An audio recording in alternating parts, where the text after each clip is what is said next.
Pro 1 RRI Bukit Tinggi 97,2 FM, kanal informasi dan inspirasi. Assalamualaikum warahmatullahi wabarakatuh. Selamat pagi pendengar Pro 1 RRI Bukit Tinggi dan pemirsa channel YouTube RRI Bukit Tinggi. Kembali kami hadir dalam dialog Kita Setara untuk edisi hari ini, dan kami telah kehadiran narasumber dari SLB Bintang Nusantara Kamang Hilya. Dan hadir bersama kami Ibu Darniwati SPD selaku Kepala Sekolah di SLB Bintang Nusantara. Selamat pagi Ibu, apa kabar?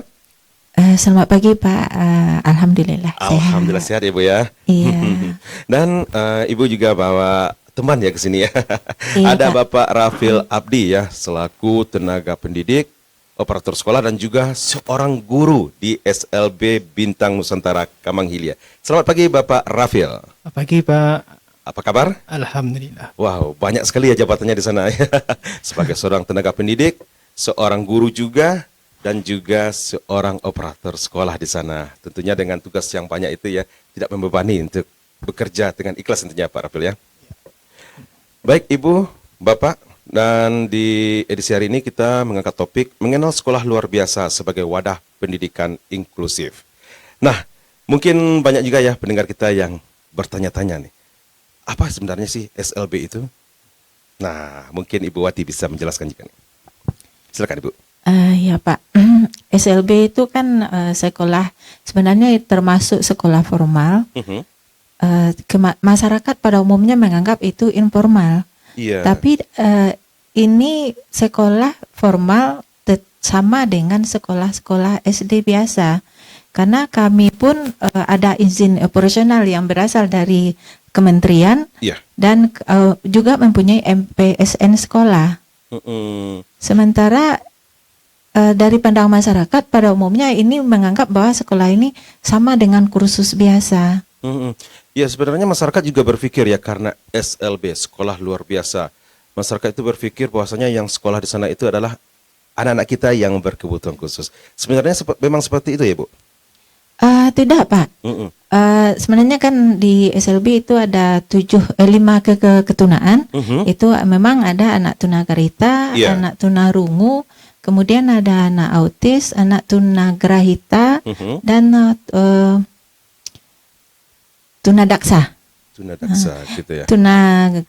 Netra itu kan anak yang kekurangan penglihatannya.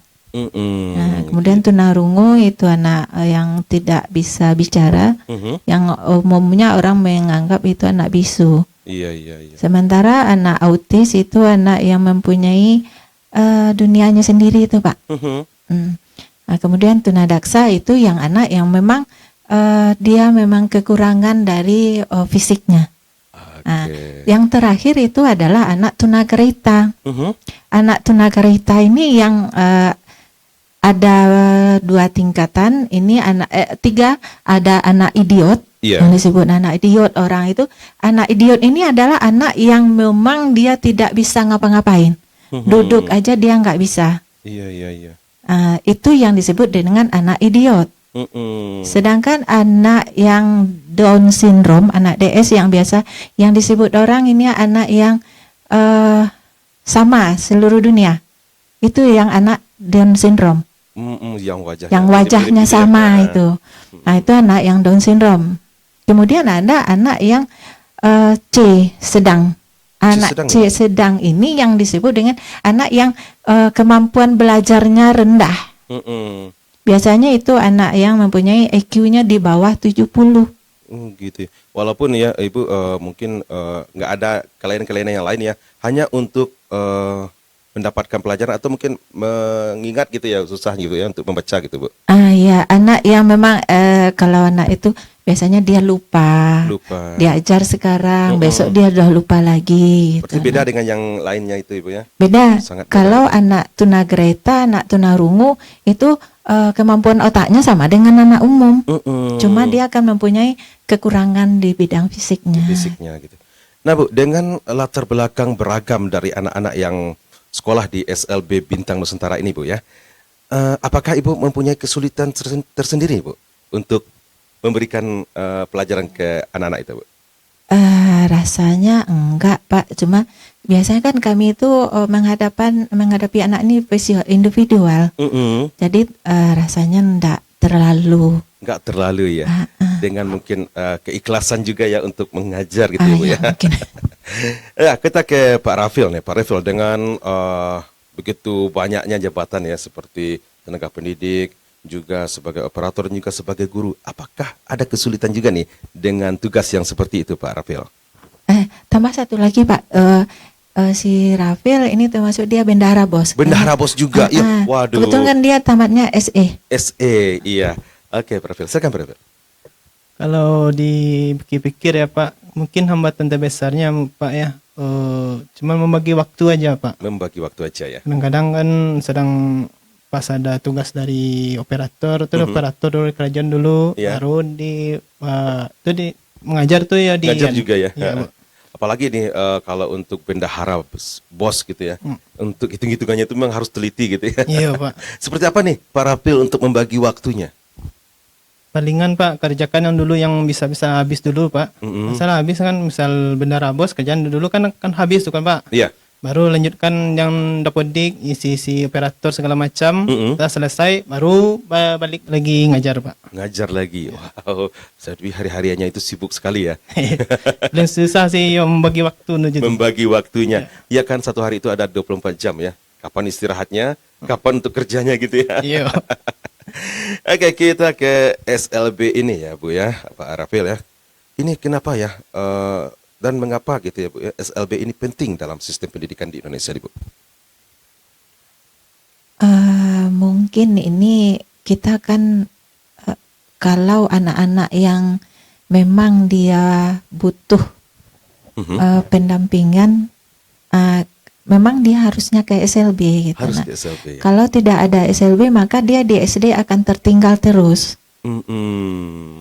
Dan kita tidak menyalahkan guru SD, cuma karena anak ini kan ada yang anak yang tidak mau belajar. Iya. Dia harus dihadapi sendiri gitu kan.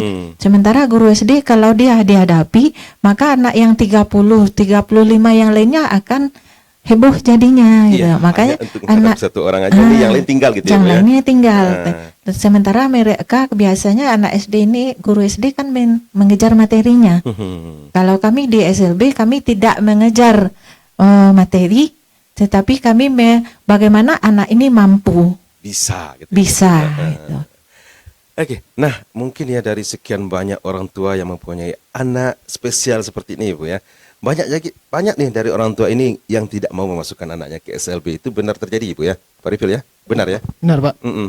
Ini alasannya orang tua itu tidak mau memasukkan anaknya ke SLB, padahal nih anaknya butuh untuk sekolah di SLB gitu ya, karena anak spesial ini beda dengan yang lain gitu Bu ya. Nah ini yang Ibu dengar atau Pak Rifil dengar nih, apa sih alasan dari orang tua tidak bisa memasukkan anaknya ke SLB ini? Yang sering didengar ini SLB untuk sekolah anak bodoh, itu pada gitu. umumnya. Kemudian anak-anak sekolah anak-anak cacat katanya. Itu Pak. Iya, itu yang membuat orang tua tidak mau memasukkan. Nah kalau untuk ya mungkin ada dari SLB Bintang Nusantara juga nih, untuk himbauan kepada orang tua atau mungkin mengedukasi orang tua ya bahwasanya anak-anaknya ini harus di SLB karena nggak bisa di sekolah biasa gitu ya, formal gitu ya Bu. Nah, ada iya, himbauan Pak. nggak nih? Pernah sosialisasi juga nih ke masyarakat nggak? Untuk saat ini belum Pak. Belum, ya? Tapi kami sudah jalani dengan kerjasama dengan Wali Negari, dengan UPT. Iya. Kemudian ada pengawas SD pun sudah. Gitu. Cuma ya memahami kepada orang tua ini memang agak susah baru sampai sekarang. Iya, kalau untuk dukungan dari Wali Nagari juga dari UPT-nya juga nih sudah ada ya, Pak Rifil sudah ya? Sudah Pak. Sudah ya. Sudah. Nih ada enggak mungkin rencana kedepannya dari Wali Nagari atau mungkin dari UPT-nya untuk melakukan sosialisasi juga ya, mengedukasi juga orang tua yang mempunyai anak spesial ini? Rencananya kemarin sama pengawas SD ada Pak, cuma mungkin waktu beliau juga belum sempat. Jadi anak-anak yang memang di bawah rata-rata itu kami rencananya dikumpulkan, kemudian baru kita sosialisasikan sama masyarakatnya, orang tuanya sendiri gitu. Cuma mungkin ibu pengawas ini karena mungkin pengawas SD pun agak sekarang kurang. Iya. Dia njabat di Kamang Hilia juga, kemudian di Palupuh juga. Oh gitu. Jadi memang susah juga ibunya bagi waktu. Nah, ingin tahu juga nih, mungkin Pak Revel juga nih yang mungkin berhubungan langsung ya untuk menerima para peserta didik di sana gitu ya. Nah, ini untuk peserta didik ini siapa saja sih yang bersekolah di SLB ini, Pak Revel? Pak Rafael? Mungkin ya anak yang memang berkebutuhan khusus atau mungkin anak putus sekolah juga atau anak yang IQ-nya di bawah rata-rata gitu ya, yang mendaftar sebelumnya gitu. Yang sebelum ini Pak kebanyakan sih Pak yang tunagrahita ya Pak, yang susah belajar Pak. Susah belajar. Yang gitu biasanya kalau enggak IQ-nya di bawah Pak. Di bawah rata-rata Iya. IQ-nya ya, susah belajar. Tapi mereka itu ya, ada anak-anak kita itu ya tidak mempunyai kecacatan fisik itu ya, hanya untuk IQ di bawah rata-rata gitu ya. Enggak Pak, satu orang ada anak yang Down syndrome. Down Ada syndrome. satu down. Nah, kalau untuk mau tahu juga sih seperti apa sih caranya untuk mendidik anak-anak yang seperti itu nih, Bu Wati? Kalau anak Down syndrome ini dia agak mut-mutan biasanya Pak. Jadi kalau dia memang lagi ndak mood, kita biarkan saja. Jadi nanti dia moodnya timbul, dia akan datang sendiri sama gurunya. Oh gitu, jadi apa yang dia mau dikasih dulu gitu, seperti itu ya Bu ya. Karena anak Down syndrome dia tidak bisa dipaksakan. Iya, nah mungkin mereka melakukan apa yang mereka mau itu butuh waktu berapa lama ya? Ada 2 jam, 1 jam mereka udah bosan dengan yang apa yang mereka lakukan, baru kembali lagi ke gurunya. Iya Pak. Berapa jam itu Pak Rafael? Tergantung sih Pak, kadang-kadang setengah jam, kadang sejam, ya tergantung moodnya lah Pak. Gitu ya. Nah, disebut juga ada pendidikan inklusif itu. Yang dimaksud ini inklusif itu seperti apa nih Bu Wati? Pendidikan inklusif itu adalah pendidikan dia berada di sekolah umum, cuma didatangkan GPK-nya biasanya dari SLB Pak. Iya. Jadi anak dibimbing oleh guru GPK-nya yang berada di sekolah umum. Kendalanya sekarang malah kami SLB saja tidak mendapatkan guru-guru yang tamatan PLB. Kenapa Bu? Mungkin saat ini PLB-nya anak yang tamat di PLB UMP itu adalah anak yang berasal kebanyakan dari luar. Dari luar Sumbar. Kembali ke daerahnya. Dia gitu ya, selesai dia kembali ke daerahnya masing-masing. Jadi kita Sumbar kekurangan guru PLB. Kenapa ya warga anak-anak mungkin adik-adik kita yang mau sekolah itu kenapa nggak mau di PLB ya Bu ya? PLB itu ya apa yang menjadi alasan bahwasanya mereka nggak mau melanjutkan pendidikannya di PLB? Nih khusus untuk Sumatera Barat nih, karena nih banyak juga ya anak-anak kita yang butuh guru dari guru PLB. Ya, ada alasannya juga nih Bu. Yang pernah Ibu dengar kebanyakan orang tuanya bilang begini, ngapain sekolah mengajar di sekolah yang akan membersihkan Oh itu ingusnya. ingus anak gitu. Padahal sebenarnya itulah tujuan. Kalau tujuan kita menjadi guru kan mungkin mengajar di SLB lebih keikhlasannya, kemudian memang amalnya mungkin yang lebih banyak. Berarti kalau udah dari hatinya, lubuk hati yang paling dalam ya untuk mengajar, tidak ada yang berat ya. Atau mungkin orang tua yang seperti itu yang perlu diedukasi juga ya. Kalau seandainya anaknya di dokter nih, ngapain jadi dokter? Hanya untuk merawat luka orang gitu. Gitu ya, juga hampir seperti itu hampir Pak. Seperti itu ya. Membersihkan nanti anaknya buang air besar, kamu yang akan cebokin. Nah, itu orang tuanya nampaknya yang pernah Ibu dengar itu yang jadi masalahnya. Oke, nah kalau peran SLB ini dalam mendukung pendidikan inklusif ini seperti apa nih? Pak Rafil bisa menjelaskan atau Ibu Wati ini? Iya.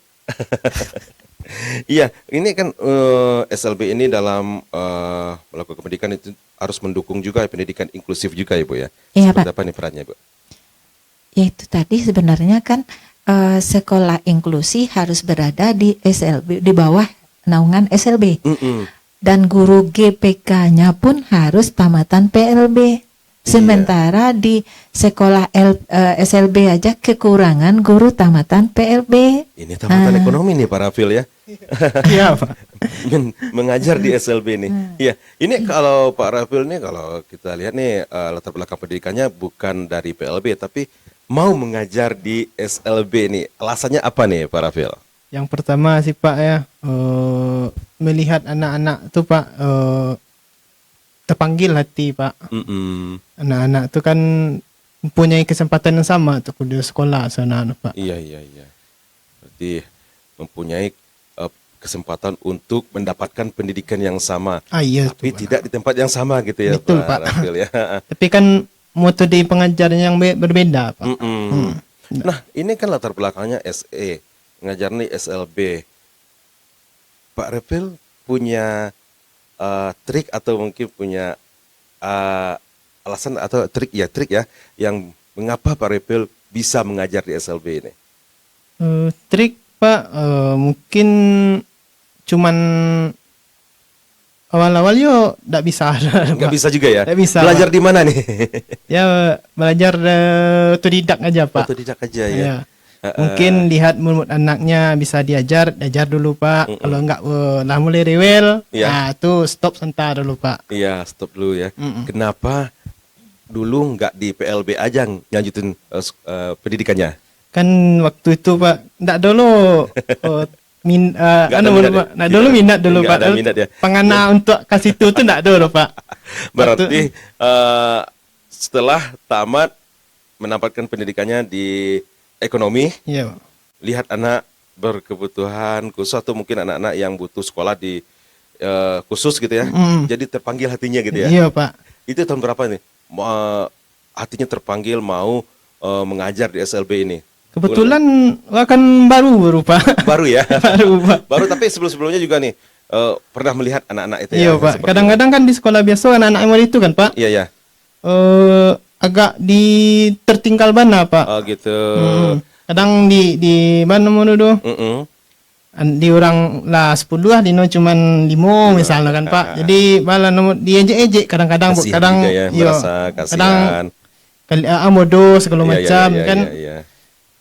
Bala nomor Pak. Ibu lah macam lihat ni Pak. Kasihan itu. Nggak mungkin ya anak yang berkebutuhan khusus sekolahnya di sekolah yang biasa gitu ya. Iya Pak. Karena kalau mereka masuk dengan sekian banyak siswanya jadi tertinggal ya yang betul, satu Pak. gitu ya. Dan kalau gurunya menghadapi yang satu, yang lainnya ketinggalan gitu ya. Seperti katanya Bu Wati tadi ya Bu Wati ya.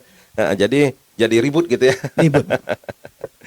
Oke, untuk metode pembelajaran nih yang diterapkan di SLB Bintang Nusantara ini seperti apa nih Ibu Wati? Kalau metodenya sama dengan sekolah umum Pak. Sama ya? Cuma lebihnya kan kita langsung berhadapan dengan anak, bukan bimbingan khusus kan. Berarti mungkin satu anak satu guru. Kalau di SLB maksimalnya itu 5 orang kalau 5 SD. orang ya. Cuma kami sekarang karena anak baru 3, jadi satu guru, satu anak. Gitu. Ya kalau untuk metodenya sama dan untuk kurikulumnya di SLB apakah juga sama ya dengan sekolah pada umumnya nih? Enggak, kurikulum kami SLB khusus kurikulum SLB. Berarti ada penyesuaian khusus juga ya untuk pembelajaran dengan kebutuhan peserta didiknya, Ibu? Iya. Berarti harus disesuaikan. Disesuaikan dengan kemampuan anaknya. Baik Bu dan Pak Rafil, memang ya begitu ya kalau semuanya lahir dari hati, nggak ada yang berat ya. Dan juga mungkin dukungan dari orang tua juga ya, untuk ini Pak Rafil yang baru ngajar di SLB gitu ya. Seperti apa nih dukungan dari orang tua atau orang-orang terdekatnya nih? Apakah nanti jangan ngajar di sana nanti sepertinya kata Bu Wati tadi ya, ada orang tua yang nyebutin bahwasanya jangan ngajar di sana nanti juga harus membersihkan ingusnya anak-anak gitu ya. Ada dukungan dari orang tua nih Pak Rafil? Atau mungkin orang-orang terdekatnya? Nggak ada yang larang ya, pasti dukung semuanya. Dukung semua Pak. Dukung semua ya. Nggak ada yang bilang jangan ngajar di situ lah gitu ya, nggak ya? Nggak ya. Jadi kalau memang ada larangan, mungkin ada juga jawabannya dari Pak Rafil nih. Iya Pak. Sejauh ini belum ada lah. Belum ada ya. Dukungan yang betul-betul lah ngajar anak orang, paling begitu Pak. Iya, ini kan baru berdiri ya Bu ya, Bintang Nusantara ini ya Bu ya. Iya, Sebelumnya baru 1 tahun. Sebelumnya Ibu di mana? Di tahun-tahun sebelumnya? Sebelumnya Ibu di SLB kita sama. Oh, masih di SLB juga ya. Sekarang masih untuk 1 bulan ini rencana. Oh, gitu. Jadi di SLB apa? Kita sama Pak. Kita sama itu udah berapa tahun Ibu di sana? Kalau di kita sama itu 5 tahun. Tapi sebelumnya Ibu berada di SLB 1 Ampeangke. Iya. Itu dari 2007. Udah pengalaman yang sangat banyak gitu ya Bu ya. Alhamdulillah Pak. Berarti udah tahu nih Bu, bisa ditularkan juga ke Pak Rafil ya ilmunya ya. Iya, Kalau anak rencananya seperti itu ini, Pak. Karena gini gitu ya. karena memang Ibu 2 tahun lagi sudah disingkirkan oleh pemerintah. Jadi memang mencari bagaimana bawahan nanti yang akan meneruskannya. Tapi walaupun Ibu nantinya udah pensiun ya, harus hadir juga ya Insya untuk Allah. SLB-nya. Tidak akan tertinggalkan, Tidak akan Pak. tertinggalkan walaupun udah disingkirkan gitu. Walaupun pemerintah udah menyingkirkan, Nggak yang sekolah disingkirkan. tetap Tidak kita seperti hadapi. Ibu. Tidak seperti itu Ibu ya, tidak disingkirkan pokoknya. Ya, Baik. udah di dapodiknya itu udah di garis merah Oh, iya, Pak. di Kalau garis udah merah. 60 itu di garis merah lagi. Boleh ya kalau di dapodiknya di garis merah, tapi kalau di hatinya nggak ada garisnya ya. Tidak ada Pak. Nanti juga begitu ya untuk Pak Rafilnya ya.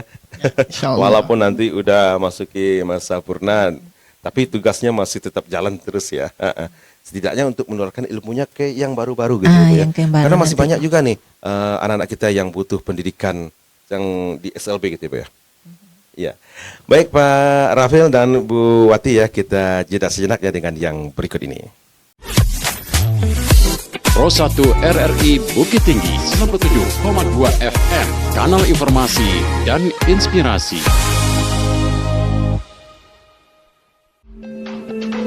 Tahukah kamu, ternyata surat suara dalam pemilu mulai digunakan sejak zaman Yunani kuno. Pada masa tersebut, masyarakat menggunakan potongan tembikar sebagai surat suara.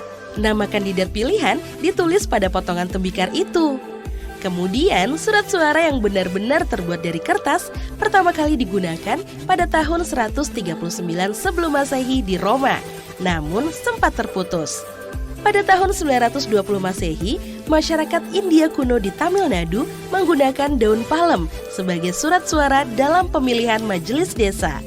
Caranya, nama kandidat ditulis pada daun palem, kemudian dimasukkan dalam pot lumpur untuk dihitung.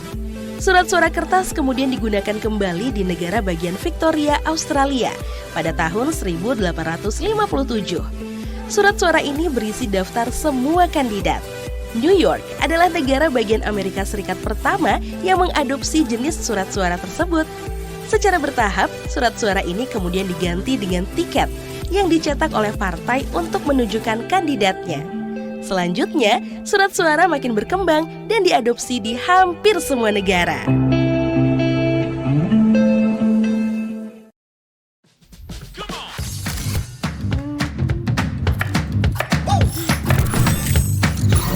Ini baru enak.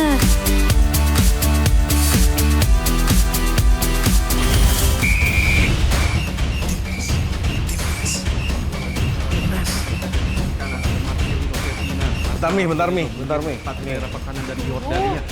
sih Pi, ganggu aja. Lepaskan tengah. Masuk. Luar biasa selesai dari Witan Sulaiman. Mami, Papi, aku baru aja diinterview di Pro 2 FM. Jadi FNB sekarang tuh macam-macam. Kalau sekarang kan Covid-nya juga banyak. Ini baru enak. Aku di Pro 2. Tapi, Devi, Aku di Pro 2. jangan rebutan.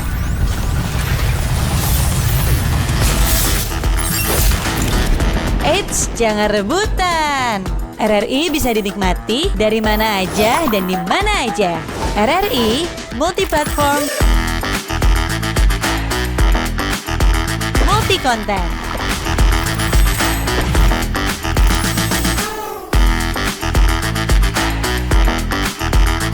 RRI punya kita.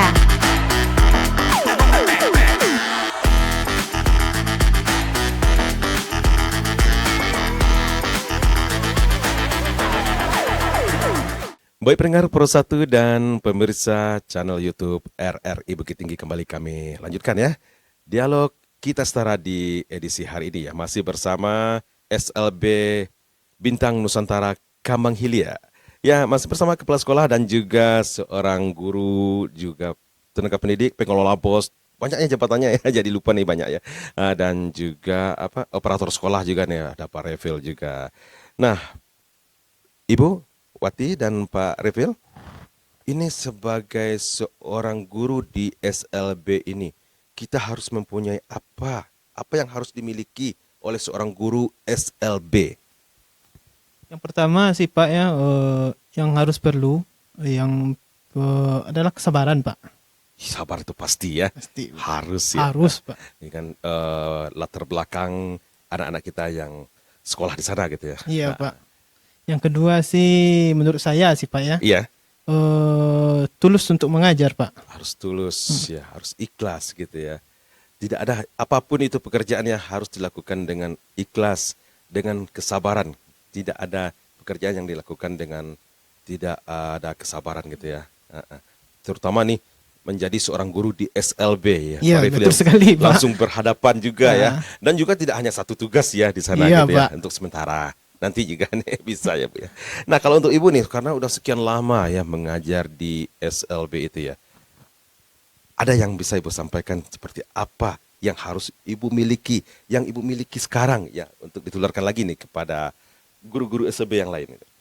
Ya seperti yang dibilang Pak Rafil tadi, memang kita sebagai guru SLB memang kesabaran yang lebih utama Pak. Kesabaran ya. Karena kalau kita bandingkan dengan guru sekolah umum, mereka pun akan undi yubana sabar ibu, tuh harus sabar ibu ya bu. Nah, Iya, itu iya, yang pertama kita dengar. Kalau biasa kan ibu bergabung itu sama, kalau SLB kan dia ke provinsi. Iya. Nah, jadi kami gabung dengan SMK, SMA kan Pak. Jadi kalau rapat biasanya itu di caranya bu majana SLB itu ya Nah, bu. gitu dia. Itu yang sering kami dengar, karena mereka tidak akan mampu menghadapi anak-anak, biar termasuk dia intelektualnya, Iya. termasuk tingkah lakunya, Lakunya. yang luar biasa itu. Pokoknya kan yang masuk ke SLB itu adalah anak-anak memang yang luar biasa, Iya. masuk luar biasa kemampuannya, termasuk kadang kan ada juga orang nganggap yang IQ rendah. IQ-nya, Sebenarnya yang anak yang terlalu tinggi IQ-nya itu cuma masuknya ke SLB Pak. Kenapa ya Bu ya? Karena Padahal IQ-nya tinggi. Dia di sekolah umum kan terbatas. IQ anak sekolah umum kan ada batasnya. Iya. Sementara dia dikasih 10 sebentar dia selesai. Jadi dia juga akan ribut. Kalau punya dia selesai, guru tidak memahami, guru masih menghadapi yang lain, Iya. dia akan berontak. Nah, makanya dia anak yang tinggi, terlalu tinggi intelektualnya juga akan masuknya ke SLB. Jadi pikiran masyarakat selama ini tentunya ya, yang sekolah di SLB itu anak yang berkebutuhan khusus dan IQ-nya juga IQ-nya yang di bawah Ternyata rata-rata. Yang lebih juga ya. melebihi itu masuk dia ke SLB juga. Yang Nah, luar biasa dia kan Pak. Berarti para orang tua dan harus mencermati juga ya anak-anaknya seperti apa gitu ya Bu ya. Iya. Ini terlalu pintar. Pintar ya. Terlalu pintar. Jadi kalau memang itu inklusi dia jadinya, harus ada guru BPK-nya yang memahami bagaimana dia apa keinginan dia belajar. Iya. Karena kan dia dikasih 10, temannya baru 2 ngerjakan, dia udah selesai. Akhirnya dia kan menjadi bosan duduk di dalam kelas. Jadi ribut juga ya. Makanya yang lain ya. itu inklusi jatuhnya nanti. Nah, cuma kendala kita ya inklusi itu ya guru GPK sekarang lagi Pak. Iya. Nah kalau anak-anak yang seperti itu Bu ya, yang IQ-nya terlalu tinggi itu Bu ya, setelah mungkin saat ini di tingkatan sekolah dasarnya, apakah anak ini bisa nyambung ke SMP biasa gitu Bu? Selama ini bisa Pak. Bisa ya Bu? Biarpun anak yang kadang kan anak ini ada yang dibilang bisu, dia tidak. Kalau di bahasa kampuannya langnya itu Pak. Oh gitu ya. Tapi itu tuh biasanya anaknya EQ-nya biasa. Cuma kalau di sekolah umum waktu tingkat SD, SMP dia akan di pembulian jatuh, kan Pak. Ya. Karena dia ngomong ke temannya ndak ngerti. Jelas, gitu. Jadi dia jadi ejekan teman-temannya. Jadi kami pernah dia sampai di SMP, dia dimasukkan ke SMK. SMK negeri malah menerima Pak. Ya, itu kan butuh kepercayaan diri juga ya untuk anak yang seperti itu, Bu ya. Nah, seperti apa nih peran guru ya dalam membangun kepercayaan diri peserta didiknya? Apalagi nih ada juga yang berkebutuhan khusus juga nih, Bu. Kan itu Pak.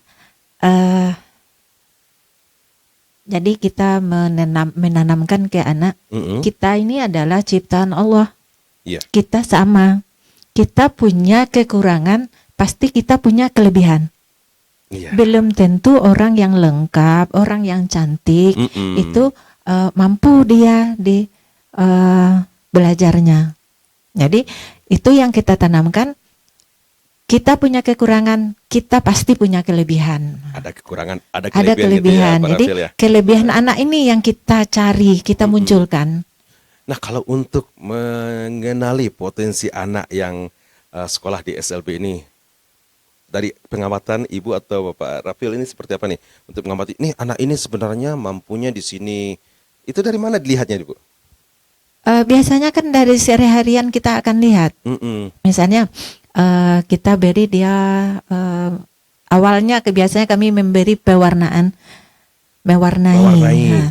Kalau dia mewarnai rapi kan, sudah itu dia suruh gambar sendiri.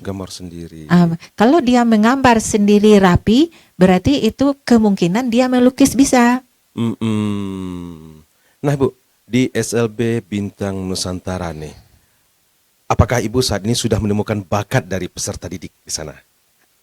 Biasanya kan anak ini kita munculkan, kita mantapkan di keterampilannya itu adalah di kelas 8. Kelas 8. Jadi kelas 7 dari SD sampai kelas 7 itu kita akan melihat kemana arah keterampilan yang akan kita lanjutkan nanti di kelas 8 sampai kelas 12. Iya. Saat ini sudah ditemukan nggak nih? Ada bakat juga yang sudah ditemukan di sana di Bintang Nusantara ini?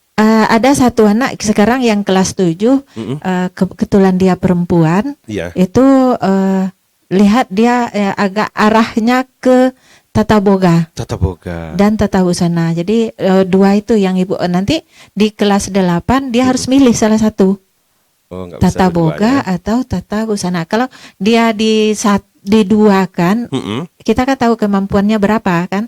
Jadi harus satu kepilihan. Jadi tamat nanti dia bisa paling enggak bisa membuat baju yang ringan-ringan gitu. Nah, kalau untuk menyalurkan bakat anak-anak kita yang seperti itu ya, ada yang bakatnya di tata boga, ada tata busana gitu ya Bu ya. Apakah di sekolah itu sudah dilengkapi peralatan pendukungnya nih Bu? Untuk saat ini belum Pak. Tapi alhamdulillah tahun sekarang kita sudah mendapatkan bantuan pemerintah beberapa dana BOS. Jadi dari dana BOS itu akan kita belikan peralatan memasak dan tata busana. Semoga aja Bu ya cepat terrealisasi nih Bu ya. Kabarnya kemarin udah tahun ini Ibu pun kaget kemarin tahunnya udah masuk. Udah masuk ya. Biasanya kan Februari, Maret. Iya. Jadi kelalaian kami enggak tahu. Enggak cek gitu ya. Bukan enggak cek Pak. Jadi di rencana anggaran RKAS kami membelinya nanti di bulan Maret. Oh gitu. Taunya anggaran sudah masuk. Benar. Karena memang tahun kemarin paling cepat itu bulan Maret dana masuk, baru kita belanja. Kalau tidak, kalau kita anggarkan di bulan Februari kita harus menunggu penggeseran. Jadi daripada penggeseran kemarin, udahlah RKAS kita isi nanti pembelian nanti barang bulan Maret. Iya, semoga aja nih bakat-bakat yang muncul dari SLB ini bisa difasilitasi dan bisa untuk mereka setelah tamat nanti bisa punya keahlian tersendiri ya Bu ya. Paling tidak bisa untuk hidupnya sendiri. Untuk hidupnya sendiri juga ya. Iya, paling tidak gitu. Tapi apa tidak tertutup kemungkinan juga bermanfaat bagi masyarakat lain. Masyarakat lain. Ya, dukungan pemerintah juga sudah didapatkan. Untuk masyarakat sekitar nih, Bu, seperti apa nih dukungan nih? Kalau masyarakat sebenarnya udah banyak Pak. Misalnya waktu Ibu mencari tempat pun itu adalah pencarian dari masyarakat, termasuk pemerintah nagari. Kebetulan yang sekolah yang sekarang itu kami pun tidak dipungut kontrak rumah. Jadi cuma dipakai, pakai gitu saja. Oke, iya, dukungan masyarakat dapat, dukungan mungkin dari pemerintah setempat ya, seperti wali nagaranya juga mendapat dukungan di sana ya, Bu ya. Dan tempat juga tinggal pakai. Tinggal gitu pakai, ya. cuma kan namanya kita pakai rumah orang ya. Kalau ada yang rusak nanti kita perbaiki. Pokoknya perawatan ya. Perawatannya. Nah, kalau sebagai seorang guru nih, Pak Rafil dan Bu Wati ya, di SLB, apakah di seorang guru SLB ini mendapatkan pelatihan khusus juga nih? Ada pelatihan khusus nggak? Biasanya kami mengadakan sendiri wintek atau workshopnya Pak. Oh, gitu Kalau ya. tentang kurikulum itu dari dana BOS itu bisa kita ambilkan, kita datangkan narasumber. Jadi di situ kita peningkatan kompetensi guru. Iya, memang harus ada peningkatan ya, dengan menghadirkan narasumber. Itu inisiatif sendiri ya. Iya. Berarti nggak ada yang mungkin terprogram seperti itu, Ibu? Terprogram yang pada kurikulum Merdeka kemarin itu tidak ada. Pada waktu kurikulum 13 itu banyak workshop-workshopnya diadakan oleh pemerintah. Tapi mungkin karena efisiensi anggaran sekarang, jadi kami sekolah yang punya inisiatif sendiri mendatangkan narasumber, kita diizinkan dari dana BOS. Oh iya, dananya dari dana BOS gitu, boleh ya Bu ya. Iya, memang itulah langkah yang bisa diambil gitu ya. Iya. Untuk guru-guru ini lebih kompetitif lagi gitu ya Bu. Bertambah ilmunya. Bertambah ilmunya gitu ya. Nah, kalau untuk tantangan yang sering dihadapi di SLB ini ya dalam menerapkan pendidikan ini seperti apa nih Bu? Tantangannya yang sering dihadapi. Kalau tantangan rasanya tidak ada. Nggak ada ya Bu ya? Enggak, karena kita mudah menghadapi dia setiap hari. Rasanya enggak ada punya tantangan kami. Cuma kalau sekarang mungkin lokasi sekolah, kalau SLB kan dia butuh banyak ruang. Karena nanti kalau anak ini dia ke tata boga, kita harus punya ruangan tata boga. Kalau anak ini tata busana, berarti kita punya tempat untuk tata busana. Jadi harapan kami untuk kedepannya, karena sekarang pun kita memakai rumah yang terbatas dengan ruang-ruang. Mudah-mudahan untuk tahun ke depannya kita dapat tanah. Punya sendiri ya Bu ya? Punya sendiri. Mungkin ada orang-orang yang ingin mewakafkan. Itu harapan kami.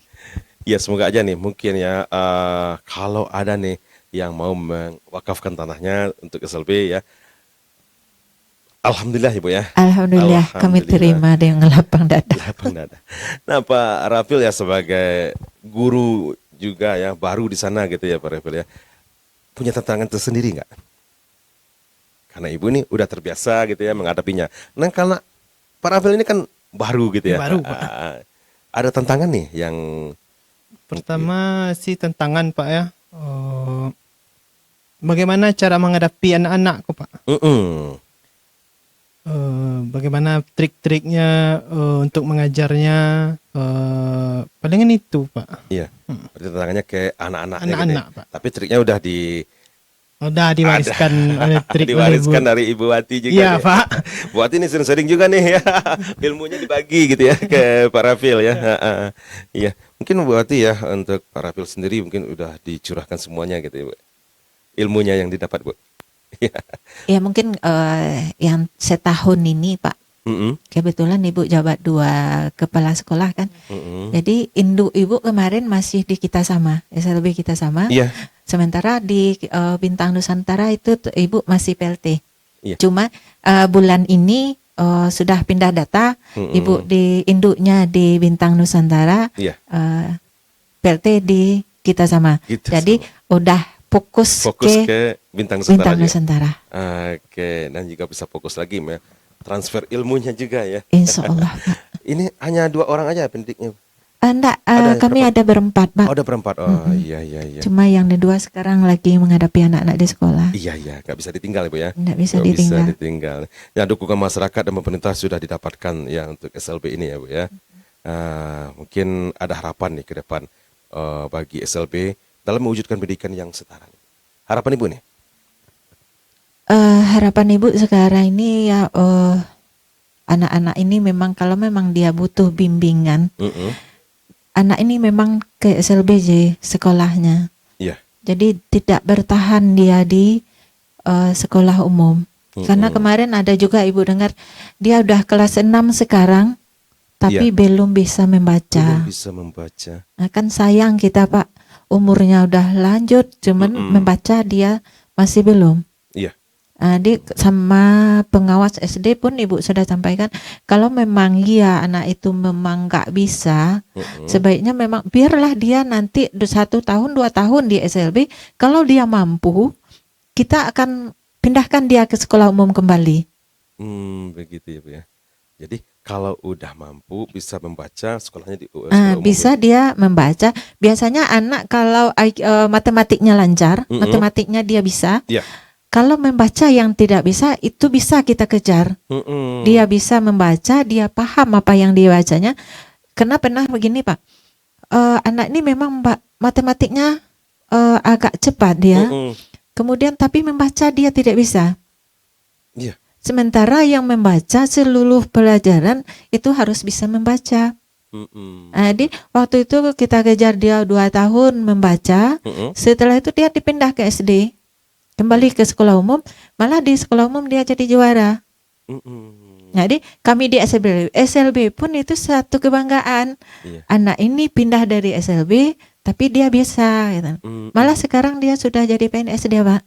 Iya, udah banyak ya lulusan dari SLB ini ya sudah bekerja di pemerintahan Ibu ya. Bukan, jadi dia sekolah di SLB 2 tahun, kita pindahkan ke SD, dia juara di SD, dan melanjut SMA-nya dia memang mampu. Oh gitu.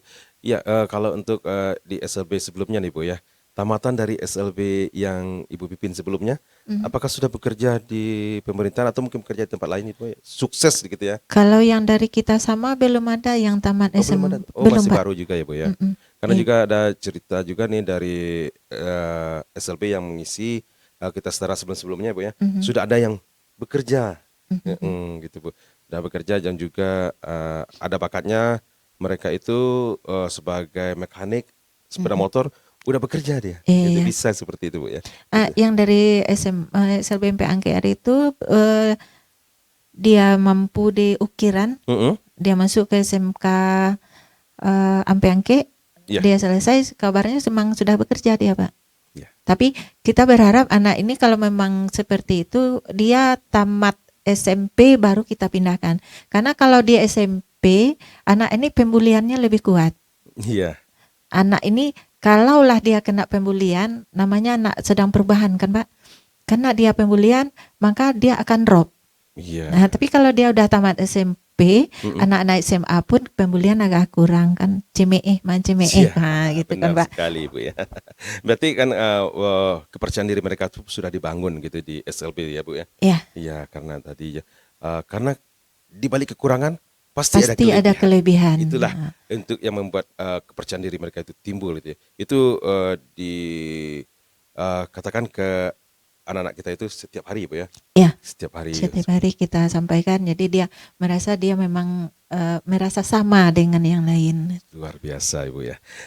Ya Ibu, di sekolah biasa ya, sekolah yang bukan luar biasa gitu, sekolah formal biasa Bu ya, butuh kesabaran juga ya untuk menghadapi berbagai macam perilaku anak-anak didik, apalagi di sekolah luar biasa yang begitu ya, dengan latar belakang tingkah mereka gitu ya Bu ya, yang sangat-sangat berbeda tuh, lebih lagi kesabaran gitu ya Bu. Kesabarannya. Orang yang sabar tentunya ada pahalanya juga Bu ya. Amin. Semoga jadi amalan nih Bu ya, untuk mendidik anak-anak kita yang berkebutuhan khusus tentunya Bu ya. Iya. Nah Ibu, di akhir acara kita di kesempatan pagi hari ini Bu ya, mungkin ada pesan yang ingin disampaikan kepada masyarakat tentang pentingnya menghargai perbedaan dalam pendidikan ini Bu. Ya, karena ini pendidikannya berbeda gitu Bu ya. Seperti apa nih Ibu mengimbau masyarakat untuk menghargai pendidikan sekolah luar biasa ini? Sebenarnya kan pendidikan itu sama. Sama itu ya. Cuma caranya yang agak berbeda. Mm-mm. Kalau anak-anak SD umum dia disampaikan secara menyeluruh, Ya. sementara di SLB itu lebih kepada bimbingan khusus mereka. Gitu. Jadi kepada ibu, bapak, ibu, wali murid, kalau memang anak kita butuh bimbingan khusus, itu sebaiknya memang kita masukkan dia ke SLB. Oke, untuk para orang tua ya yang mungkin mempunyai anak yang berkebutuhan khusus ya Bu ya, atau mungkin butuh pendidikan yang khusus ya, silakan ke SLB gitu Bu ya. Iya. Oke, Pak Rafil, ada himbauan untuk masyarakat kita nih tentang SLB ini?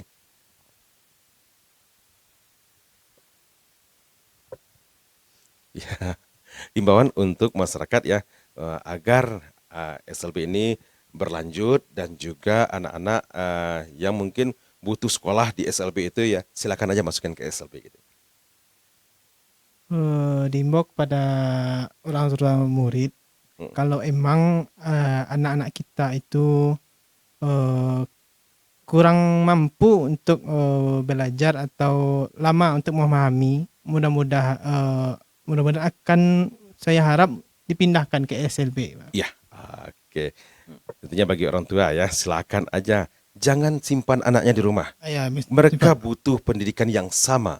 Mereka punya hak untuk bisa pintar gitu ya. Baik, Ibu Wati, Pak Rafil, terima kasih ya telah bersama RRI Bukit Tinggi dalam dialog Kita Setara untuk edisi hari ini.